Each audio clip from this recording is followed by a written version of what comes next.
Mapagpalang araw sa iyo, Sir Seth, at sa mga kagiliw.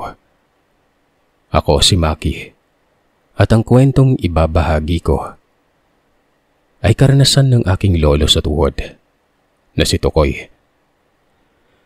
Napagpasa-pasahan na ang karanasan ng aking lolo sa tuhod, at ang nagkwento sa amin ng kanyang karanasan ay ang aking lolo Alfon, na siyang tatay ng aking ama.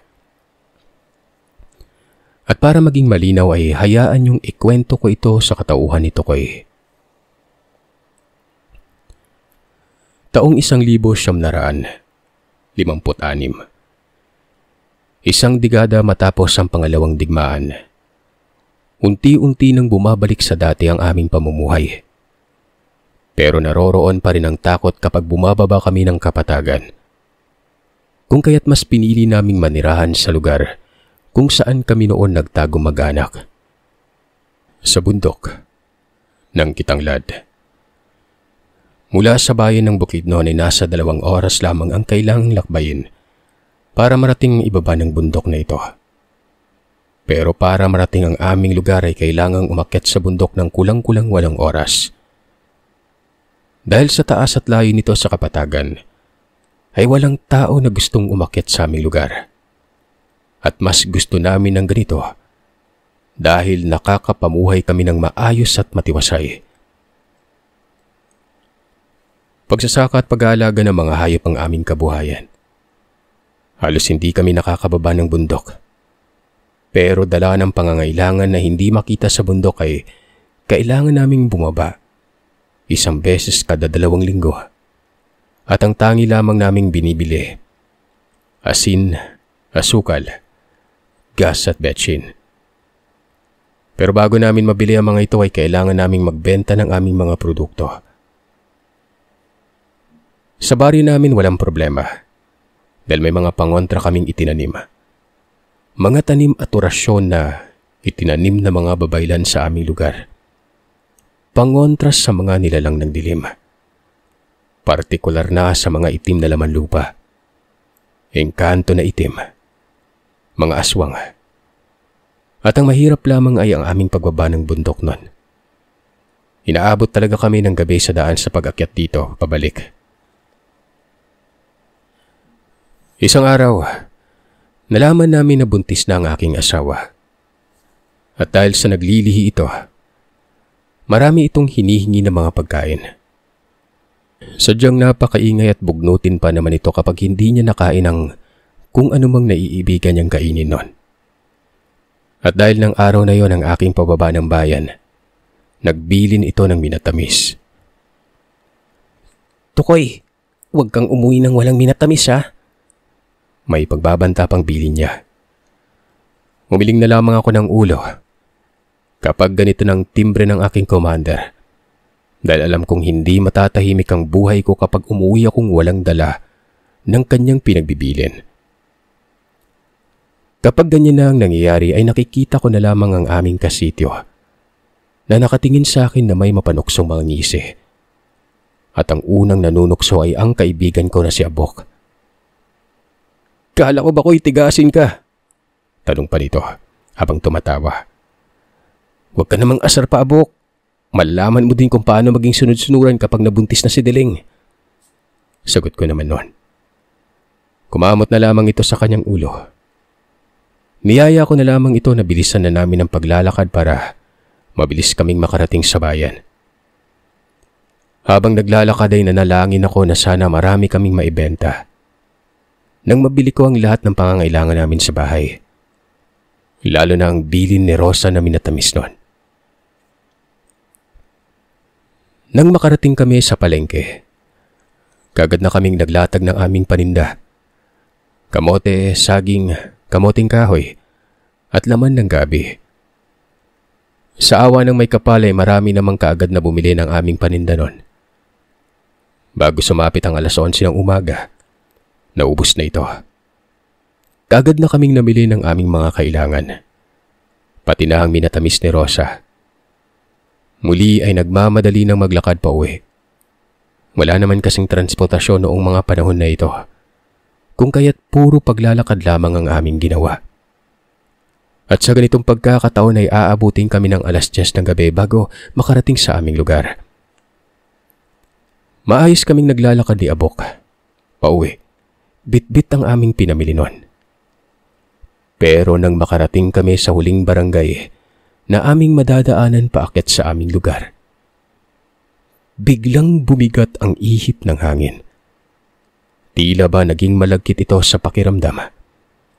Mainit din ang simoy nito na tila ba nagbabadya ang isang malakas na pagulan. Binilisan namin ang aming paglalakad na may halo pang pagtakbo nun. "Bilisan na natin, pre. Baka maabutan tayo ng ulan." Wika ko dito. Kaya sumunod naman ito sa bilis ng paglalakad ko. Nang may marinig kaming tila ba paghuni ng isang hayop na pinakaayaw naming naririnig nun. "Ayan, may tik-tik pang nakigulo," sabi ni Abok. Sinabihan ko na lamang ito na wag na yung intindihin at magmadali na lamang kami sa paglalakad. Hanggang sa malapit na kami sa sitio. Pagdating namin sa bulwagan pa lamang ng sitio, ay may mga sigana siyang nagbibigay ng ilaw sa madilim na kapaligiran nun. Mabilis na muna kaming humarap sa apoy.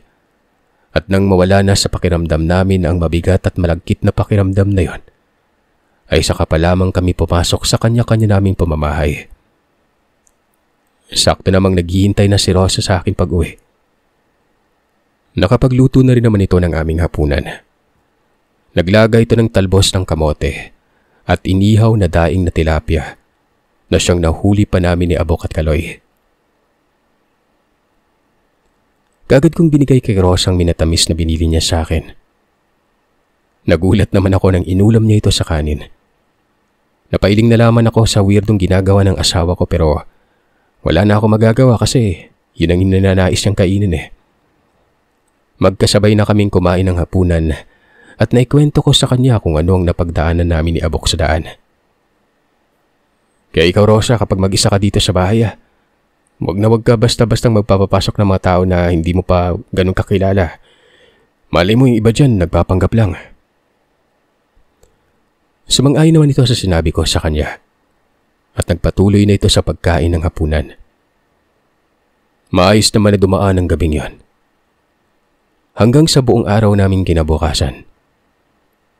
Pero nang sumapit ang dapit hapon, ay may buntis na kasityo namin na umakyat sa bahay ng albularyo.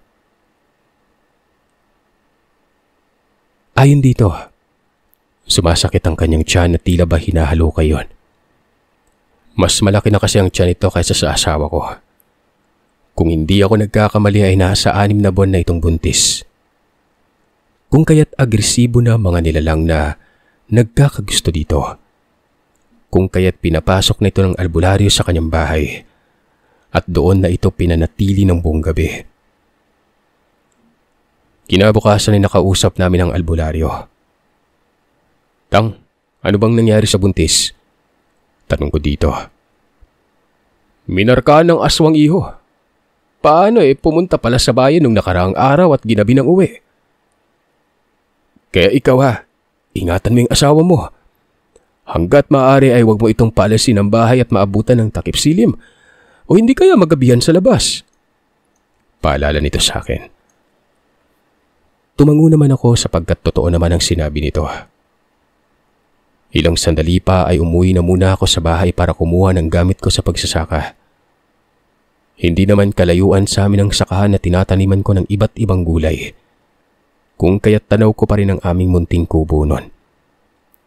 Nang sa hindi kalayuan, may nakita akong nakatayong maliit na kubo. Pilit kong sinisilip kung kanino ang kubong yon. Pero hindi ko naman alam kung sino ang nagmamay-ari nito. Sa pag-aakala na isa din yon sa mga naninirahan sa lugar kung kaya't hindi ko na lamang yun pinansin pa. Nagpatuloy ako sa pagtatrabaho hanggang sumapit ang pananghalian. Saglit akong umuwi sa bahay para kumain at makita ang kalagayan ng aking may bahay noon. Nang makita ko namang nasa maayos itong kalagayan, ay naging panatag ang loob ko na bumalik sa sakahan. Muli akong nagpatuloy sa pagbubungkal ng lupa. Hanggang sumapit ang 5:00 ng hapon at doon na ako nagpasyang umuwi na. Pagdating ko sa sitio, nadatnan ko naman na nasa atangan ng aming bahay ang albularyo. Kaya't nagtataka ako kung bakit ito naroroon. Tang, ano hong nangyari? Sa ngayon ay wala. Pero nakita ko na siyang lumalapit sa bahay mo. Nagtataka naman ako kung sino ang ibig nitong sabihin. Kaagad naman itong sinabi na ang matandang naglalako ng gulay. Nakita niya itong umaaligid sa bahay. Mabuti na lamang at may pangontra ito kahit papano. Nagtataka naman ako kung bakit pati naglalako ng gulay ay pinagdududahan ng albularyo pero maya-maya pa ay naisip ko naman na sino ang may kakayahan na umakyat sa bundok para maglako ng gulay nun. Napabuntong hininga na lamang ako dahil hindi ko din lubos na isip na may magbabalak pala sa asawa ko. Ganong hindi naman ito lumalabas ng sitio namin. Sinabihan naman ako ng albularyo na magdoble ingat at alisto sa pagbabantay sa asawa ko noon at sa paligid. Unti-unting dumarami ang bagong muka sa paanan to ko eh. Kaya dapat palagi kang alisto ha. Napatango na lamang ako dito at nagpasalamat. Kagad na rin akong pumasok sa bahay. Lumabas na lamang ulit ako para magsiganon ng goma. Ginagawa din naman ito ng mga kapitbahay namin sa sitio. Kung kaya't walang nagre-reklamo tuwing nagsisiga ako doon. Nakagawian na kasi ng mga tao sa amin na magsiga ng goma kung kaya't walang nagre-reklamo. Dinamihan ko ang kahoy at medyo malaking tipak ng lumang gulong na nakuha ko pa nung pumunta kami ni Abok sa bayan. Habang naghahapunan, napag-usapan namin ni Rosa ang tungkol sa sinabi ng albularyo. Gaano ba katagal yung sinasabi ni Tatang Siloy na naglalako ng gulay dito sa bahay, Rosa? Ay naman sa asawa ko, hindi naman ganun katagal umano. Kagad din itong umalis nung dumating si Tatay Siloy at tumupo sa atangan ng aming pintuan. Napakunot ang noo ko noon. Hindi gawain ni Tatang Siloy ang tumambay sa bahay ng iba. Maliban na lamang kung nasa panganib na ang buhay ng tao noon.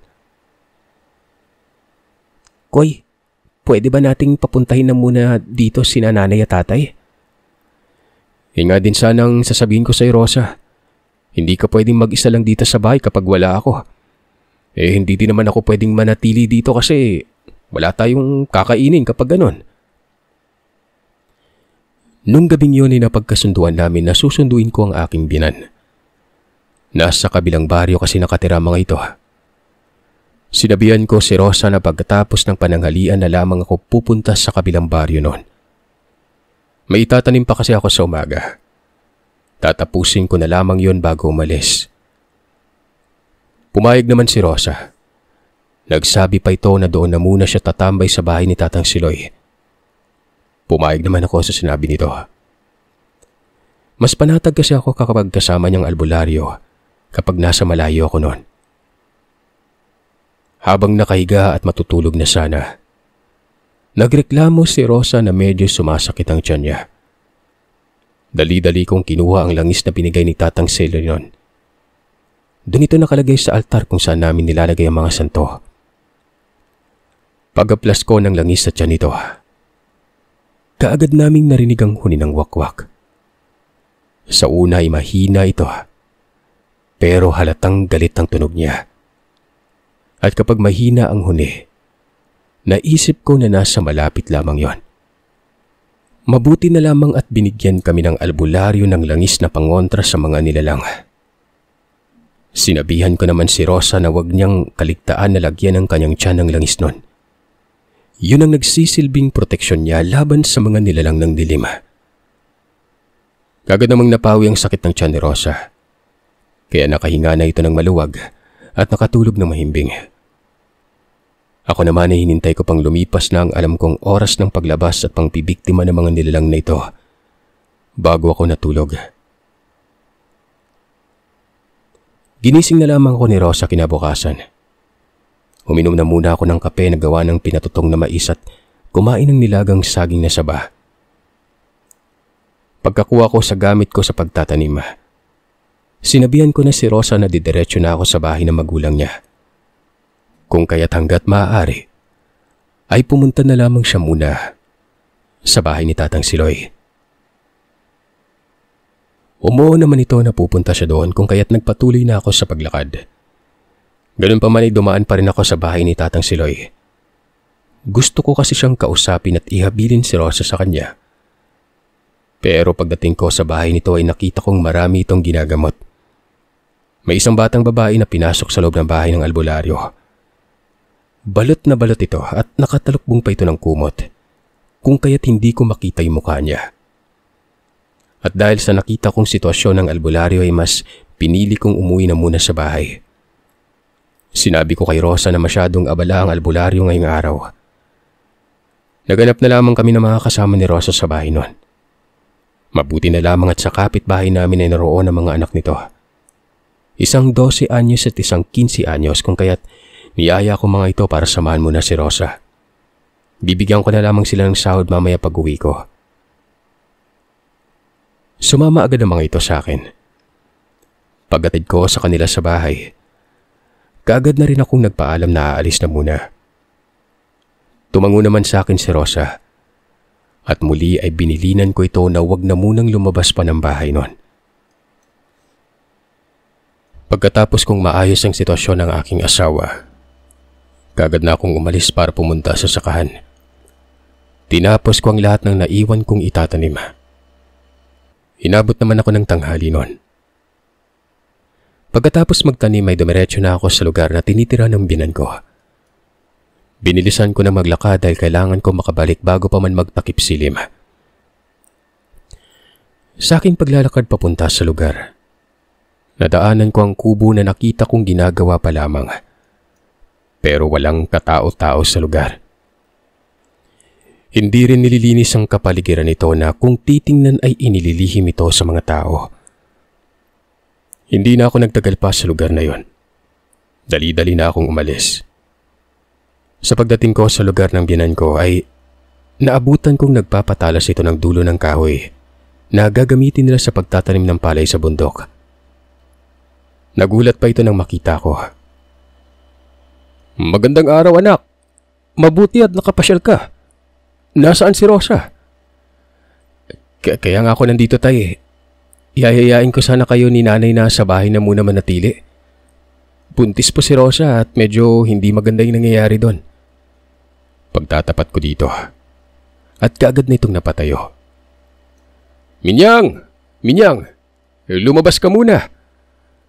Tawag nito sa pinan kong babae. Kaagad naman itong lumabas ng bahay noon.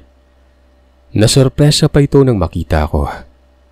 Pero napawi ang pagkakangiti niya nang nakita niyang hindi ko kasama si Rosa. Doon ko na ipinaliwanag sa kanila ang nangyayari sa bahay.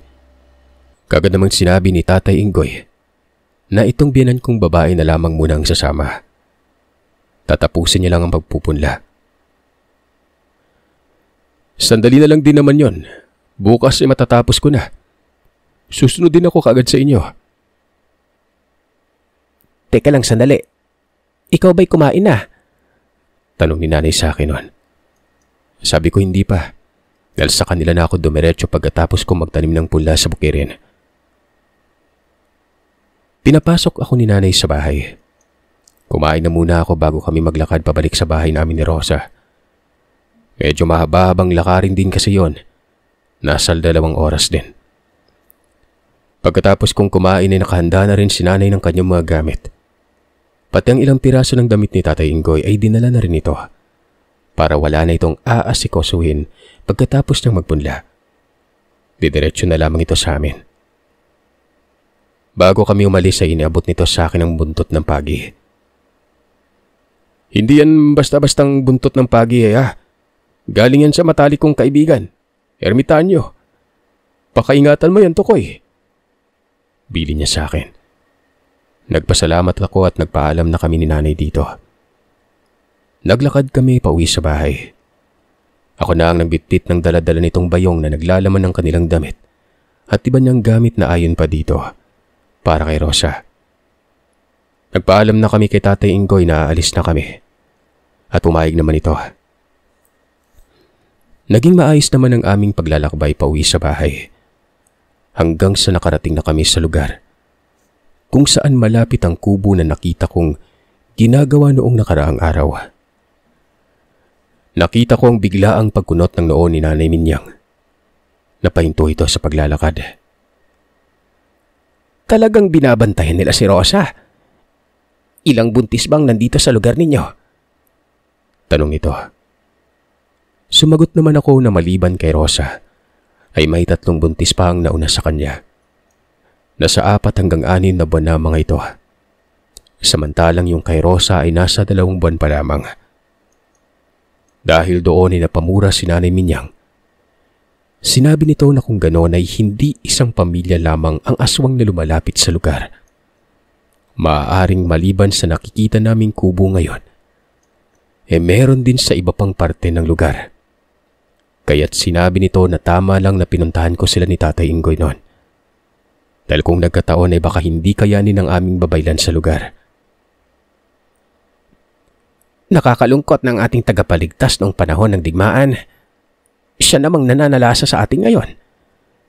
Pero wala na tayong magagawa. Ganyan talagang sirkulasyon ng buhay. Kung sila'y kailangan nilang pumatay para mabuhay, tayo naman ay kailangan nating lumaban sa kanila para maprotekta ng ating buhay. Wika pa nito habang nagpapatuloy kami sa paglalakad.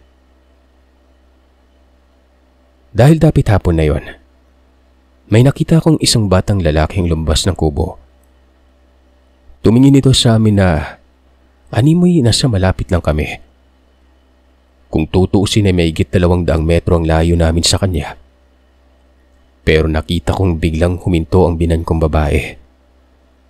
May iginuhit ito sa lupa at nag-usal ng alam niyang orasyon. Ibinagsak niya ang kanyang tungkod sa gitna ng ginawa nitong guhit nun.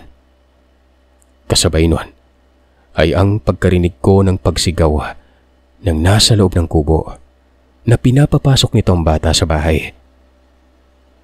Ako naman ay namangha sa ginawa ng binan ko. Hindi ko sukat akalain na may ganun pala itong kakayahan. Dahil kung titingnan, napakasimpleng tao lamang na mga ito. Hindi mo malalaman na may alam ito sa lihim na aral. Kahit na nagkikwento si Rosa tungkol sa panggagamot ng mga ito ay hindi ko naman yung gaanong binigyang pansin. Dahil hindi naman nila kilala mga ito na nanggagamot sa lugar namin.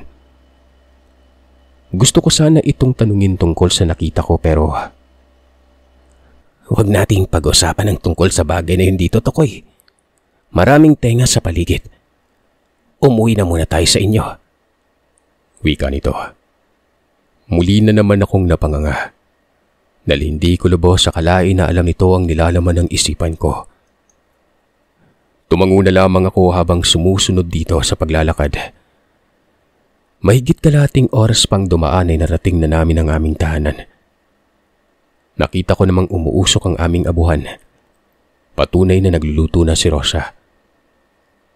Kaagad naman akong pumasok at nakita ko ang 2 bata na nakaupo sa upuan sa lamesa habang pinapanood nila si Rosa na nagluluto noon. Nagpasalamat ako sa mga ito. Kaagad naman kaming nakita ni Rosa. Lumapit ito sa kanyang ina at nagmano na siyang sinunod naman ng 2 bata. Pagkabigay ko sa 2 bata ng kanilang suhol sa pagbabantay kay Rosa, nagpaalam na mga ito na uuwi sa kanila. Samantalang bago pa umuwi ang mga ito ay nilapitan nito ng nanay at kaagad na nag-usal ng panalangin. Hinihip nito sa bunbunan ng 2 bata. Nagpasalamat naman ng mga ito at tuluyan ng tinahak ang daan para umuwi nun. Kakaiba ang tapang ng 2 bata na yun, ano? Batid kong iniligtas na nila ngayong araw na ito si Rosa. Sabi ni Nanay Minyang. Siguro, Nay, muntik na kasi ako makagat ng aso kanina. Sagot naman ni Rosa. Doon naman nagsalita si Nanay Minyang na batid niyang hindi basta-bastang aso ang itinaboy ng mga bata nun. Sinabi nitong batid niya ding humina ng bakod na nooy isinagawa ng mga babaylan para proteksyonan ng lugar. Namangha ako sa mga sinasabi ng aking binan. Hindi ko lubos akalain na malalim palang alam nito sa lihim na aral. Paano yan ay? Kailangan na ba naming lumisan ni Rosa dito sa lugar? Ay naman sa kanya, hindi na umano kailangan. Mabuti nga at nandito kami sa lugar para maproteksyonan din nila ang iba pang buntis sa lugar na yon. Tumango na lamang ako sa sinabi nito. Si Rosa naman ay tila ba normal na para sa kanyang pagiging eksperto ng kanyang ina pagdating sa lihim na aral nun. Nakangiti ito na nagpapasalamat sa akin dahil dinala ko doon ang kanyang ina. Ngayon ay panatag na siya na ayon pa dito, kahit pa maglakad-lakad siya sa sityo. Ganon siya kapanatag ngayong nasa poder na namin ang nanay niya. Nang gabing yon habang nakahiga at matutulog na, tinanong ko ang aking asawa kung ano nga ba ang totoong katayuan ng kanyang magulang pagdating sa panggagamot. Para ba kasing maraming mga alam ang mga yon? Sumagot naman ito ng alam niya. Pero nire-respeto nila ang pamamalakad ko sa tahanan namin bilang padre de pamilya noon. Kaya't nagpasalamat na lamang ako sa mga ito. 2 oras ang nakaraan. Nakaramdam ako ng mainit na simoy ng hangin. Parang malagkit sa pakiramdam. Hindi ko naman normal na nararamdaman yun sa bahay namin. Maya-maya pa, narinig ko ang pag-usal ni Nanay Minyang at ang animoy pag-ihip nito sa hangin. Ilang sandali pa ay narinig namin ang pagbagaspas ng pakpak ng animoy nang galing sa isang napakalaking nilalang. Sa una ay mahina ang pagtunog nito na kinalaunan, lumakas na. At ang sabi ni Nanay Minyang, nasa malayo na ito. Batid kong unti-unti ka nang minamarkahan ng nilalang, Rosa. Yun na nga, Nay. Yun na nga yung dahilan ba't sinundo kay ni Tikoy. Kailangan magdoble ingat ka. Dahil unang pagbubuntis mo pa lamang yan. Kung kaya't maging ikaw din ay kasama sa kanilang pinupuntirya. Muli naman akong kinabahan sa sinabi na iniinang. Hindi ako makakapayag na ang mag-ina ko ang pinupuntirya ng mga yon. Muli namang naging tahimik ang paligid ng bahay namin ng gabing yon. Nang humupa ng tensyon sa paligid ay doon pa lamang ako nakatulog ng mahimbing.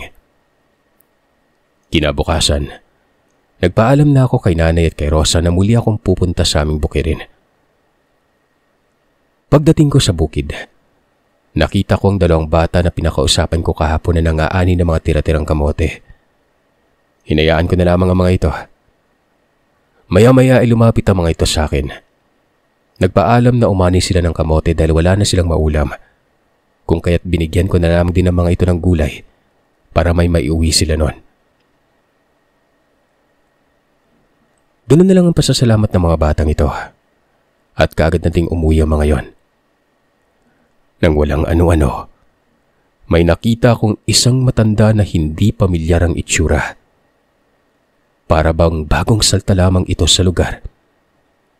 Nilapitan ko ito at tinanong kung taga saan pero kaagad itong naglakad palayo at bigla na lamang nawala sa paningin ko. Umuwi naman ako para mananghalian pagkatapos nun at bumalik din kaagad sa bukirin para tapusin ang aking ginagawa. Nawili ako sa pagdadamo at hindi ko namalayan ang oras na hapon na pala. Panatag naman ang loob ko sa bahay dahil naroroon naman si Nanay Minyang. Magtatakip silim na naganda na akong umuwi. Nang bigla na lamang may sumugod sa akin ng isang napakalaking baboy noon. Hindi ko pa ito kagad nakita dahil ubod ng itim ang kulay nito. Kagad naman akong nakailag sa pag-atake niya.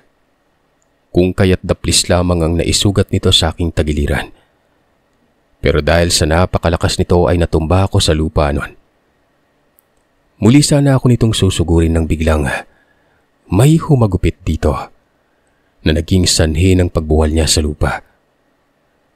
Pagtingin ko sa pumalo sa nilalang, nakita ko si Tatay Inggoy. Muli nitong hinagupit ang nilalang na yon. At namamanga ako dahil nakita ko kung paano sumugat sa balat ng nilalang ang bawat paghagupit nito ng buntot ng pagi. Muli nitong hinagupit ang nilalang sa gitnang likod niya. At doon ay nakita ko kung paano ito nasugatan. Pero pilit pa rin itong tumayo at tumakbo. Bala ko pa sanang habulin ito pero pinigilan na ako ni tatay. Hayaan mo na yang makauwi. Alam niya kung ano ang tumama sa kanya at paniguradong hindi na yan babalik. Hindi na din naman mabubuhay yan eh. Kagad ko namang dinampot ang aking mga gamit sa pagbubukid matapos sabihin ni tatay yon. At umuwi na kami. Pagdating sa bahay ay kaagad na ginamot ni tatay ang sugat ko. Maya-maya ay may narinig kaming sigawan nun. At mukhang nanggagaling ito sa bahay ng albularyo sa aming sitio.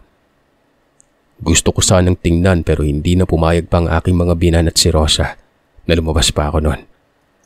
Kung kaya't kinabukasan, umagang-umaga pa lamang ay pinuntahan ko na ang bahay ng manggagamot na ito. Kahit na may benda pang bewang ko, sinamahan naman ako ni Tatay Ingoy para malaman namin kung ano ang nangyayari. Pagdating namin sa lugar ay nakita kong nakaupo ang albularyo sa harap ng pintuan nito habang nagkakape. Kagad itong tumayo at halatang natutuwa sa pagdating namin ni Tatay Ingoy. Dali-dali ko naman itong binate. Ipinakilala ang aking binan sa kanya. Kagad namang nagkasundo ang dalawa. At walang ano-ano pa ay tinanong ko na ito kung ano ang kaguluhan na nangyari sa bahay niya kagabi. Doon nito sinabi na ang lumapit sa kanyang nilalang kagabi ay ang ama ng babaeng niyanggaw na lumapit din sa kanya noong nakaraang araw. Pero alam niyang nagbabalat kayo lamang ang mga ito. Alamin siya ang unang taong balak itumba na mag-anak na aswang dahil siya ang nag-iisang babaylan sa aming lugar. Nagkunwari akong ginamot ko ang babae. Ang hindi nila alam ay laso ng ipinainom kong gamot dito. Alam ko rin na isang malakas na antingero ang nakaharap dito kagabi. Lumapit sa akin yon. Gusto akong palabasin sa bahay para gamutin siya. Sinabi din ng babaylan na sa halip na gamutin niya ang nilalang, pinato niya ito ng kanyang dasal na naging sanhi kung bakit nagwala ito sa labas ng kanyang tahanan. Sinabi rin ito na maging mapagmatyag kami at tingnan kung anong mangyayari sa mga nakapaligid sa labas ng sitio namin. Tumangutango na lamang kami ni Tatay Ingoy. Lumipas sa mga araw at napag-alaman namin na may nakitang bangkay ng isang matandang lalaki sa may ilog.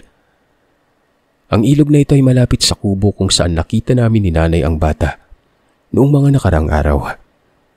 Kasunod nito ay ang pagpunta namin nila Tatay Ingoy at Tatang Siloy sa mismong kubo na yon. Pero nakita naming abandonado na mga ito at para hindi na pamahayan ng iba pang nilalang ang kubong yon, sinunog namin yon. Lumipas sa mga araw at buwan, nanganak na si Rosa. Wala nang gumambalang muli sa lugar namin. Pero sa Karatig Sitio namin, doon naman namin narinig ang usap-usapan ng mga tao na may nambibiktima na mga ganong nilalang sa lugar.